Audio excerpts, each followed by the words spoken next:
আমরা এখন আছি শত বছরের ঐতিহ্যবাহী রামচন্দ্রপুর বাজারে। তাহলে দেখুন আজকে রামচন্দ্রপুর বাজারের অসাধারণ সৌন্দর্য এবং ইতিহাস।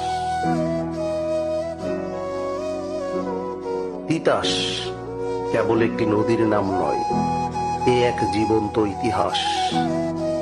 আর এই তিতাসের কোল ঘেঁষে প্রকৃতির অপার সৌন্দর্য বুকে নিয়ে দাঁড়িয়ে আছে এক গৌরবময় জনপদ, কুমিল্লার মুরাদনগরের ঐতিহাসিক রামচন্দ্রপুর বাজার। শতাব্দীর পর শতাব্দী ধরে যা এই অঞ্চলের অর্থনীতি, সংস্কৃতি আর হাজারো মানুষের বেঁচে থাকার প্রধান প্রাণ স্পন্দন।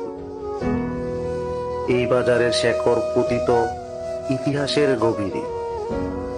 আজ থেকে ৩০০ বছরেরও বেশি সময় আগে মুঘল আমল থেকে রামচন্দ্রপুর বাজার ছিল অত্র কয়েকটি এলাকার প্রধান বাণিজ্যিক প্রাণকেন্দ্র। সময় বদলেছে, শাসনভার বদলেছে, কিন্তু কমেনি এই বাজারের গুরুত্ব। ব্রিটিশ শাসনামলে এই বাজারটি হয়ে ওঠে কর বা খাজনা আদায়ের এক বিশাল কেন্দ্র।